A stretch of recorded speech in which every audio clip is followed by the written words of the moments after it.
All right, welcome to Orange Cactus Coffee. We're going to be reviewing a type of pour over, a specific, well, I don't even know it's a method, it's more just the device. But this is the Hario V60. And so if you go into some of these specialty coffee shops and it says V60, this is what they're talking about. A lot of times if it's a pour over, this is the method that they're gonna actually use, just because it's prominent in the industry. It's very easy to use and it's effective, and I mean it's cool looking. It's got a single hole, but it's quite large. Some have smaller openings or holes at the bottom, or multiple holes. This also has kind of a conical spiral.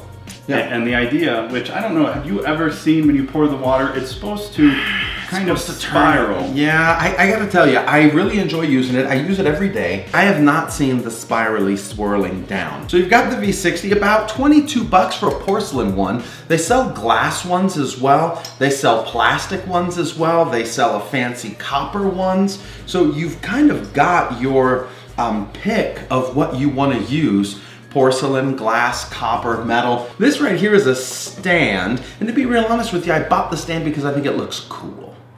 And it's all Hario, right? Hario. It's all from Hario. Hario makes the V60, gives you the little coffee guy, but it looks like a little buddy. It's like a little twin. It's like we're twinning. Look, it's twinning. It's also got the ridges here on this container. What's the word for it? There's a word. There's a coffee word for this. Yeah. I use this thing all the time if I'm making more than one cup.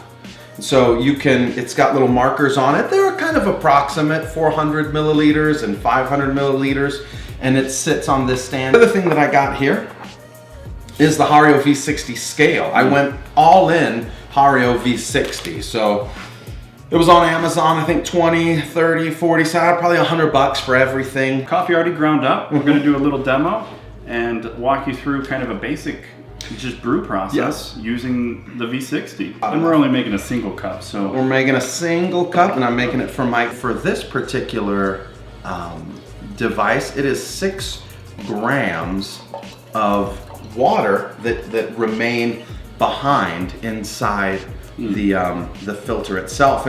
Putting the filter in and then adding water to it does 2 things. One, we're heating up the brew vessel and the cup, as well as rinsing any of the paper taste from your cup. Now, can you taste it? That's probably individual preference. Bleach seems to outperform maybe a natural, is because it already has less taste. A lot of the impurities or those flavor components or those compounds that give it that taste are bleached away. If you use some of the brown ones and you pour some water over it, taste that water, do it again with a bleach filter, taste that water, you probably will taste a bit of a difference there. Difference. There's a bamboo version that has very little taste, and it is a natural, and so some people like to use bamboo. I'm gonna go ahead and take care of Mike here as I'm gonna bloom here. I've been experimenting, typically was going with twice the amount, but because of Scott Rayo, right? Scott Rayo was saying that you should go with about 3 times the amount of water. That's what I've been doing a little bit lately. So the key is to try and, you want to pour kind of a quarter-sized portion. That's what Jim recommends from Blue Bottle, and then I like to go a little bit wider than that, but I'll start there and I'll pour real slow. I'm gonna quit talking while I'm doing it, that way I don't mess it up. You can pour it in about half the amount, or you can divide it into thirds, or there's really all kinds of different concepts or thoughts behind how much water to put in. What were some of the biggest challenges when you first started using this, having never done control of the pour? If you don't have the gooseneck or the swan neck spout, you know, you're using a big kettle, just kind of like it's a little larger and unwieldy. And if you want to take a look here at this next one, Mike, you can kind of see we're pouring right here in the middle as we get a little bit higher to get all the grounds up on the top there.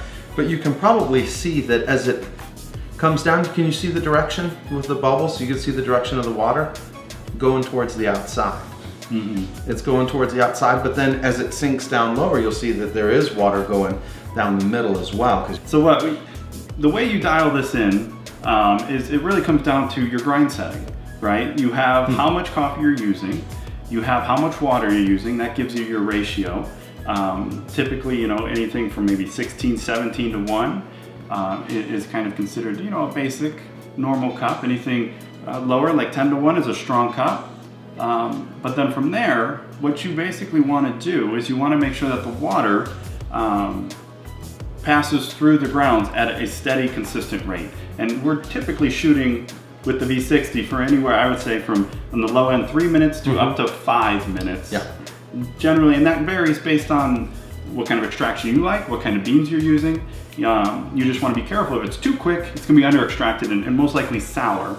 And if it's too long, you're going to be over extracting and most likely get some bitter flavors to it. Right. So I think that's kind of, you know, the challenge when you're learning to do a manual pour over or brew a single cup, is dialing in your grind so that when you add the last bit of water and your timer hits the end, you're kind of right in that sweet spot. Typically, I think 4 minutes, and this is looking good. You've added, are we done with all the water? We're done with all the water, so I did it in 3 pours.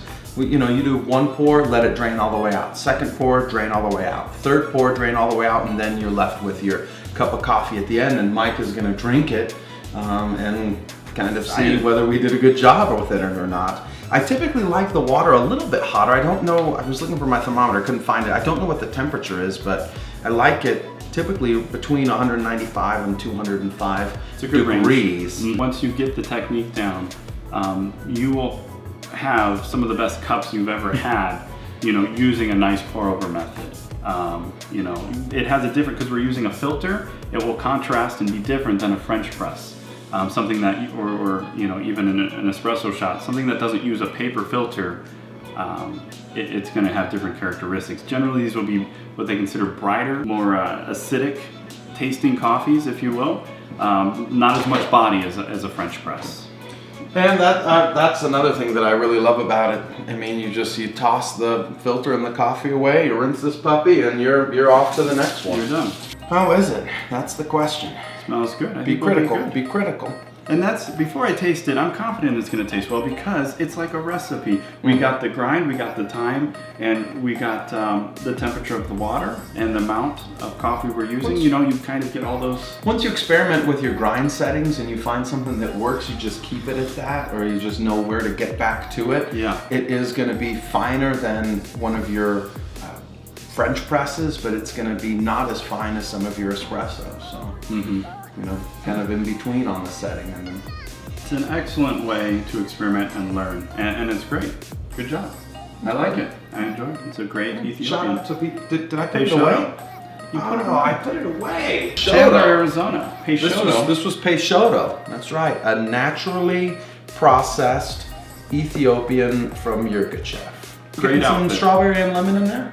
Strawberry and lemon. Floral strawberry and lemon. I think I got some when I had it. There you go. Yeah, get the floral, the lemon.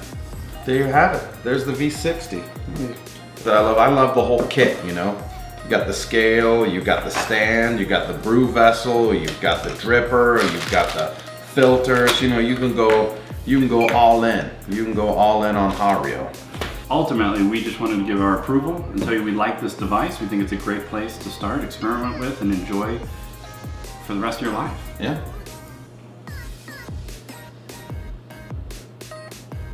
That's good.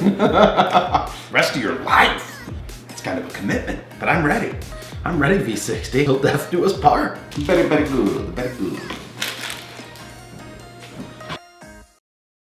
I hope the water's still. It's probably still hot. Yeah. Just fresh off the boil. Welcome to another exciting video. Today, boys and girls, we are reviewing. Here's the reel. What is it? You need me? Baby, I'm in the middle of filming. Is that distracting?